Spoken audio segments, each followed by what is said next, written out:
Hello, Steve White, Trek89 for Steve Arts 89, Star Trek Gatekeeper.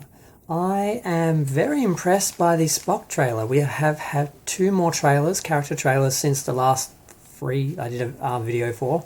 I was going to do one like each, but then I realised they were putting them out really fast, so I just ended up doing multiple ones. I was going to wait till they're all done, they'd done all the characters, and do one more video, but I was so excited about what I saw in Spock in his trailer that I couldn't wait, so I'm doing a video now. Now, I'll go into what the trailer is first. It's shots of Vulcan, so apparently we see Vulcan, and we see him, of course, on the Enterprise. He says, emotion is illogical, knowledge is vital. He mentions that there's a comet about to impact in 1 hour, and Uhura points out, you spend a lot of time reminding people of deadlines. And Pike says, she does have a point, Spock. He says, on my world, I was forced to prove I belong. In Starfleet, I am accepted. I am accepted for who I am. Half human, half Vulcan. I am quite simply Spock. And that's the end of the trailer. But the amazing thing about it is the just Vulcan. The images of Vulcan. It looks like Vulcan from the original series, but with movie level effects and production design. And it does seem to take into elements of the feature films which showed Vulcan in Star Trek 3 and 4, and also the new Vulcan scenes from Star Trek The Motion Picture, the 4K version, which are more sophisticated versions of the Director's Edition from 2001. Forgive the police siren outside if you can hear it, I don't know what that is. But yeah, it's amazing. We see a shot of Vulcan, which should be on the screen so I can look at it. And we see him basically walking along this long walkway up to this circular ceremonial place, battlefield, I guess, where he's going to have the, what is the 7-year mating ritual? Ponfar. Is it Ponfar? God, I think it's Ponfar. I've forgotten.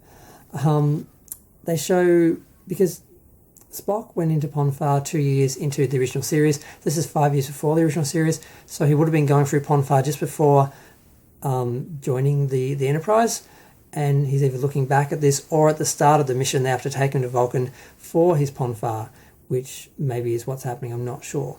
But we see this amazing shot of Vulcan. We've actually got yellow skies, we've got pits of fire and lava just like they had in the original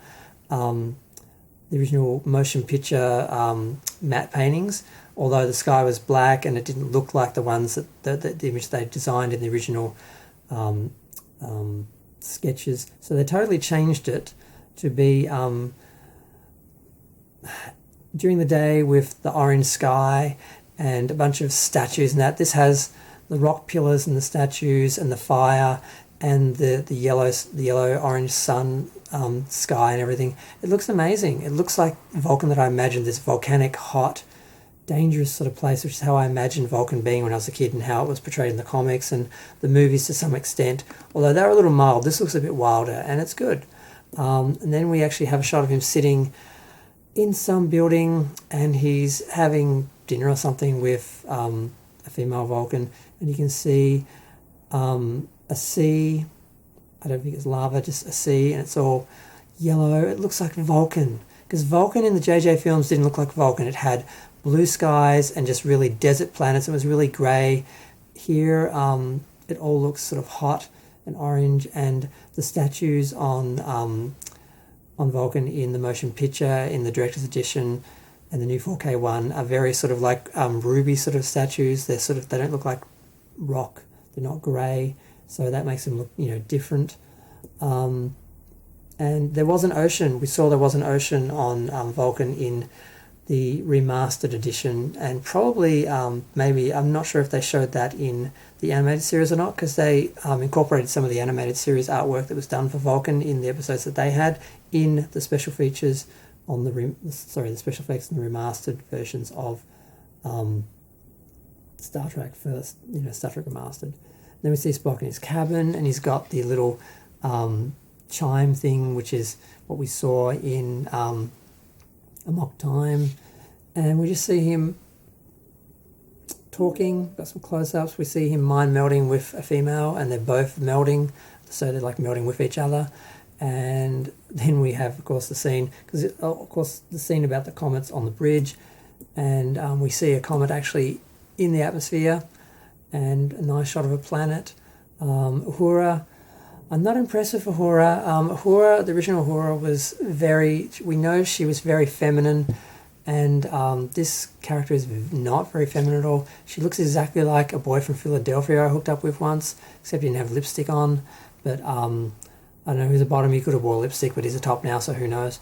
But she just doesn't look anything like this feminine diva sort of. The wonderful thing about Uhura was she was black and female and very feminine, but she still was strong and had the respect of the crew, which showed. So this Uhura is regressive compared to that Uhura, because this Uhura seems to be having to diminish her femininity to be part of the team, and that's a horrible message to women. I think you can do both, but there doesn't seem to be any. I don't know. I just she doesn't feel like Uhura. She does nothing. She just is really flat. And you can see she's just going to sit back and pick faults at characters like Spock, which is not going to be fun and not going to make her really endearing to the rest of the crew. And I know it's okay to have girly boys and, feminine boys and butch girls and masculine girls, that's fine, but Uhura was established as a feminine character. So create new characters that are very masculine or androgynous, but don't make a established diva into a little boy, which is basically what they've done with her look. And I'm not happy about it, because I want my diva. I want my diva, goddammit. Now. I'm not going to get it.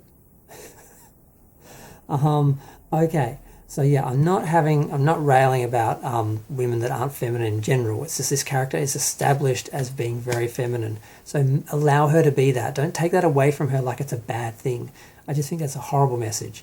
So yeah, so if you want to say I'm being sexist or misogynistic, and I think that all women, and that's the thing, women can be feminine without being any less than men, but there's this idea that women have to be masculine to be equal to men, and I hate it. It's a horrible message. I hate it. I can't say it enough. But then people say you're misogynistic somehow. And I'm like, how, by celebrating and defending femininity, am I a misogynist?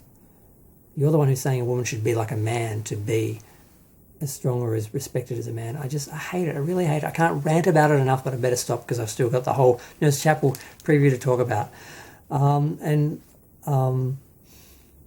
I think that's the last of the images. We see them on the bridge. Oh, we see another shot of the actual battleground, because it appears, and I'm a bit worried about this, it appears as though Spock has to go through the Fautor Pan. I should have gone back and watched some scenes from Mock Time, but it sounds as though in order to, part of the proving himself was maybe he had to kill the man who was challenging him for his wife that he was the arranged marriage. I can't remember if it's supposed to be a battle to the death. He doesn't kill Kirk. He appears to kill Kirk. I think it is a battle to the death. So he might have had to kill someone for his religion. That, I don't know how that's going to play with Spock. I don't know how I'd feel about him if he killed someone like that.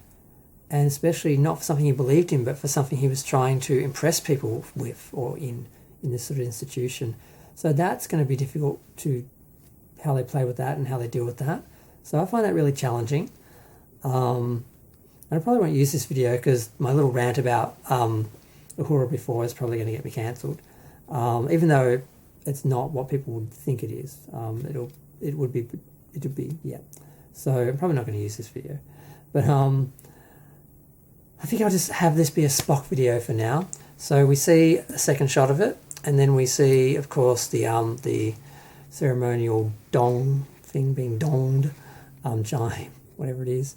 And then we see shots. It looks like he's about to kill someone. And then we see him on the bridge and on what looks like the mission with the giant Fabergé egg, and yelling, which shows that he's repressing his feelings, but they're still there, and perhaps by repressing them, when they do come out, they are extreme.